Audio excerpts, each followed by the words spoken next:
खुलुमबाय लोगोफोर, गोजोन फुंबिलि बयनिसिमबो। नोंथांमोनखौ गोदान भिडिअ'आव आरो फिन खेबसेबाव बरायनाय जाबाय। आं दिनै नोंथांमोननि सिगाङाव 2 सैत्र दान 1431 एबा 16 मार्च 2025 मायथाइनि सानसेनि फानजामुथिखौ फरायथिनो लादों। आसा खालामो नोंथांमोना भिडिअ'खौ नायना मोजां मोनगोन।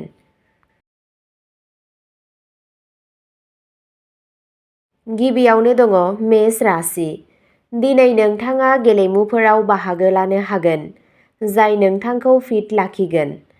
दिनै नों रां थिसननायनिफ्राय गोजानाव थानांगौ। नोंथांनि मिनिथाव आखुआ समाजारि जथुमफोराव नोंथांनि मुंदांखाखौ बांहोगोन। गावारि आयदाफोरा सामलायनायाव थागोन। नोंथांनि सावस्रि आरो गोहोनि थाखोआ नोंथांनि खामानियाव नोंथांखौ मदद होनाय नङा।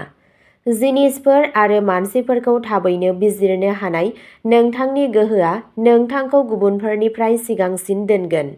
रमान्टिक मेथाइफोर, मोदोमफ्रु ममबातिफोर, गोथाव जाग्रा आदार आरो लोंग्राफोरा बे सानखौ नोंथां आरो नोंथांनि जिउ लोगोरिनि थाखाय बानायनाय जायो।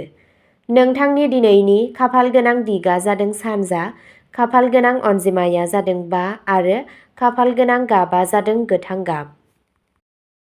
वृषभ राशि। दिनै गावनि लुबैनायफोरखौ आबुं खालामनो नाजानाया गोहोम गोनां जागोन।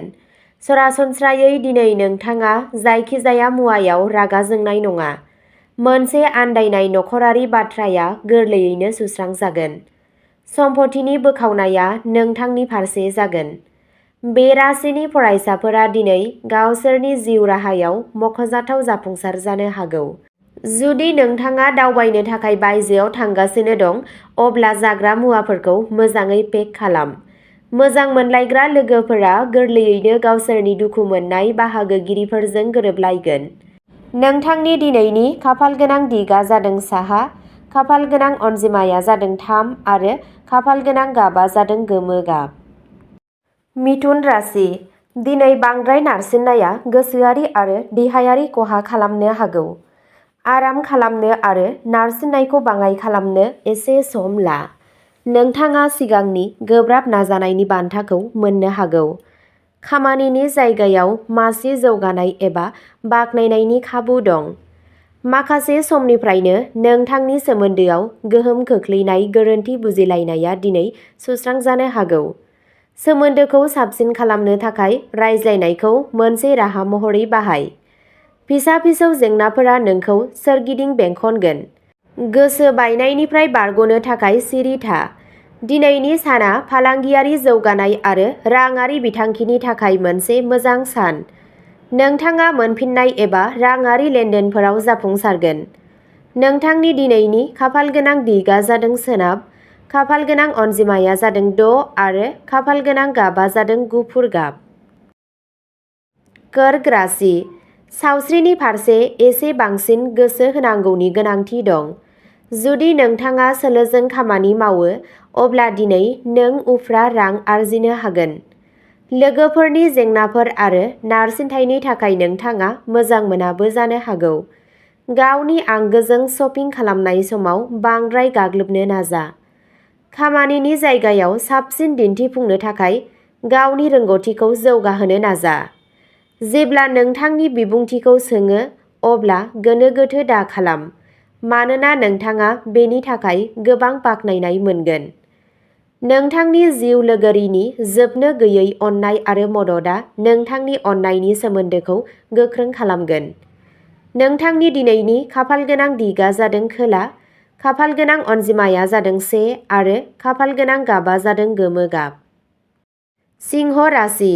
दिनैनि साना मोनसे गोमोथाव सान जानो थांगासिनो दं। खुसि था, मानोना मोजां सम सफैबाय। मोनसे गोदान सानस्रिया नोंथांनो राङारि मुलाम्फा लाबोगोन। फालांगियारिफोरा गोजाम आयदाफोरखौ गारनांगौ आरो फैबाय थानाय मोजां समफोरखौ नेनांगौ।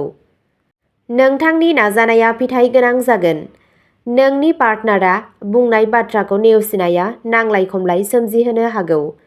बेलासि समसिम मोनसे मोजां रेस्टुरेन्टाव थां आरो गोथाव जाग्रा आदारखौ रंजा। गोसोम थानसालियाव सिबिनाय सावस्रिया दिनै गाहाम जागोन। नोंथांनि दिनैनि खाफालगोनां दिगा जादों सानजा, खाफाल गोनां अनजिमाया जादों 8 आरो खाफाल गोनां गाबा जादों गोथां गाब। कन्या राशि, दिनै नोंथांनि सोरजिलु हाबाया मुलाम्फा गोनां जागोन। दिनै गोबां दावराव दावसि जागोन। नोंथाङा माखासे दुखुनांथाव खौरां मोननो हागौ। दिनै नोंथाङा नखरनि थाखाय सम लानो हायो। बाहेरायाव थांनायनि सानथांखि खालामनाया साबसिन जागोन। गथ'फोरा नोंथांनि सानखौ जोबोद गोब्राब खालामनो हागौ। नोंथांनि दावराव दावसिफोरखौ दाबाराय। नोंथांनि गोजाम बेरामा नुजाफिननो हागौ। गोसो हमथा। जाफुंसारनायनि खाबुआ बांसिन जागोन, नाथाय गोसोआव लाखि दि हाखु दाखु एबा होंगो दोंगोआ मावनाय खामानिखौ फोजोबस्रांनो हागौ। नोंथाङा गुन आरो बुद्धिजों जेंनाफोरखौ सुस्रांनो हागोन।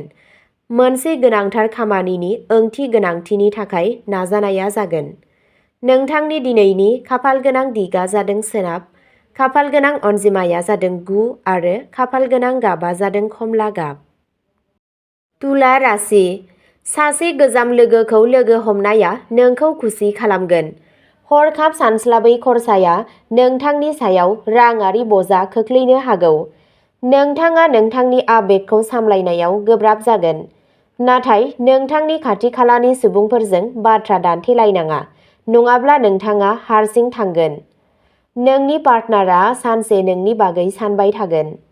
बिसोरनो मोनसे मोजां सारप्राइज होनो सानथांखि बानाय आरो बेखौ बिसोरनि थाखाय मोनसे समायना सानाव सोलायनायनि बाथ्रा सान। नोंथांनि साख्रियाव थाबाय था आरो गुबुनफोरा फैगोन आरो नोंथांखौ मदद खालामगोन होनना मिजिं दाखालाम।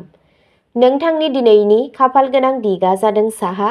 खाफाल गोनां अनजिमाया जादों 2 आरो खाफाल गोनां गाबा जादों गुफुर गाब। वृश्चिक राशि, दिनै खाफाला नोंथांनि फारसे थागोन। खामानिनि जायगायाव माबा मोनसे गोदान खालामनो नाजा। खामानिया लासै लासै नाथाय थारैनो जागोन। फालांगियारि मेलफोराव मानसिफ्रा नोंथाङा मा बुङो बेयाव गोसो होगोन। दिनै नोंथाङा गोबां गोदान राङारि बिथांखिफोरजों मोगा-मोगि जानो हागौ। जायखिजाया थिरांथा लानायनि सिगां मोजां आरो गाज्रि बाथ्राफोरखौ मोजाङै सावराय। मोजां मोनलायग्रा लोगोफोरा दिनै गोनांथि जानाय सोरबा सासेनो जि-जोम दान होनांगौ। बेयो सोमोन्दोखौ गोख्रों खालामगोन। नोंथांनि दिनैनि खाफाल गोनां दिगा जादों खोला। खाफाल गोनां अनजिमाया जादों 4 आरो खाफाल गोनां गाबा जादों हाथफ्ला गाब। धनु राशि, दिनै नोंथाङा गोथार हाबाफारिफोराव बाहागो लागोन। नखरारि खुसि आरो धोना बांगोन। माखासे मोजां सोलायनायफोर लाबोनांगोन। नोंथाङा बयनिबो बोसोन लाना जथाय हाबाफोराव दावगालांगोन। नोंथाङा गथ'फोरजों रायज्लायनाय आरो लेना-देनायाव माखासे गोब्राब मोनदांनो हागौ। गोदान रमान्टिक सोमोन्दोनि जाथावनाया गोरा, नाथाय गावारि आरो आन्दोआरि फोरमायथिखौ फोरमायनायनिफ्राय गोजानाव था। नोंथांनि मिनिथाव आखुआ समाजारि जथुमफोराव नोंथांनि मुंदांखाखौ बांहोगोन। दावबायनाया मुलाम्फा गोनां जागोन नाथाय बेसेन गोसा जानो हागौ। सानस्लाबै मोजां खामानिफोरा नोंथांनि जुलिनि साननायखौ सोलायनो हागौ। नोंथांनि दिनैनि खाफाल गोनां दिगा जादों खोला। खाफाल गोनां अनजिमाया जादों 7 आरो खाफाल गोनां गाबा जादों ब्राउन गाब। मकर राशि, दिनै नोंथाङा गेलेमुफोराव बाहागो लानो हागोन, जाय नोंथांखौ फिट लाखिगोन। गुबुनखौ गोहोम खोख्लैनो थाखाय बांद्राय खर्सा दाखालाम। थासारिखौ सामलायनायाव लाखिनो थाखाय गावनि फंबायनि हेफाजाब ला। दान्थे-बिदान्थेखौ बांहोस्लायस्लाय बेखौ गोजोनै सुस्रांनो नाजा। मोजां मोनलायनायनि बिथिङाव नोंथांनि समायनाया दिनै जोंगोन। मानोना नोंथांनि अनजाथावआ नोंथांनि रमान्टिक सानबोलावरिफोरखौ मोगथाङाव सोलायनो थाखाय थियारि। खामानि आरो न'आव नारसिननाया नोंखौ एसे रागा जोंहोनो हागौ। दावबायनाया मुलाम्फा गोनां नाथाय बेसेन गोसा जागोन। नोंथांनि दिनैनि खाफाल गोनां दिगा जादों खोला। खाफाल गोनां अनजिमाया जादों 2 आरो खाफाल गोनां गाबा जादों गुफुर गाब। कुम्भ राशि, दिनै नोंथाङा मोनसे जुनिया खामानिनि थाखाय दावबायनो गोनां जानो हागौ। सासे गोनां सुबुंखौ लोगो हमनायनि खाबु दं, जायनिफ्राय नोंथाङा माखासे गोनांथार बोसोन मोनगोन। नोंथाङा गुबुन हादोराव थाग्रा सासे लोगोनि नखरनिफ्राय मोजां खौरां मोननो हागौ, जाय न'आव मोनसे गोजोन आबहावा सोमजिहोगोन। बिजाबनि फालांगियाव थाग्राफोरा बाम्पार मुलाम्फा जागोन। बे राशिनि हाबा जायै सुबुंफोरा दिनै जुलिनि थांखि मोनगोन। फरायसाफोरा खम नाजानायजों जाफुंसार जानो हागोन। नोंथांनि दिनैनि खाफाल गोनां दिगा जादों सोनाब, खाफाल गोनां अनजिमाया जादों 4 आरो खाफाल गोनां गाबा जादों गोजा गाब। मीन राशि। दिनै नोंथाङा नोंथांनि आयखौ बांनाय नुनो हागौ आरो नोंथांनि खामानिनि जायगायाव मुलाम्फा जागोन। नोंथांनि गोसो हमथानायखौ लाखि। नोंथांनि लोगोफोरा दिनै नोंथांनि लोंनाय हुदानिफ्राय उदां जानायाव मदद होनो हागौ। लासै लासैनो नोंथाङा नोंथांनि गासैबो रांखान्थियारि बिबानफोरखौ आबुं खालामगोन। समाज आरो नखराव नोंथांनि मावनायफोरखौ बाख्नायनाय जागोन।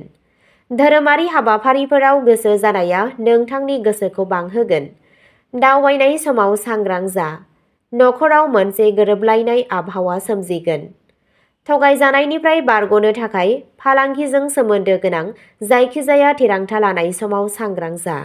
मानोना मोनसे सन्देह दं दि नोंथांनि फालांगियारि बाहागोआरिफोरा नोंथांनि आखुनि मोजां मुलाम्फा लानो नाजानो हागौ। नोंथांनि दिनैनि खाफाल गोनां दिगा जादों खोला, खाफाल गोनां अनजिमाया जादों 3 आरो खाफाल गोनां गाबा जादों गोथां गाब। अब्ला दिनैनि राशि फरायथिनाया एसेनोसै। नोंथांमोनहा बेबादिनो सानफ्रोमबोनि फानजामुथिखौ मिथिनो थाखाय चेनेलखौ साबस्क्राइब खालामनानै लादो आरो भिडिअखौ मोजां मोनदोंब्ला अन्नानै लाइक, शेयार आरो कमेन्टबो खालामनानै होलांब्लानो जाबाय। गोजोन्थों।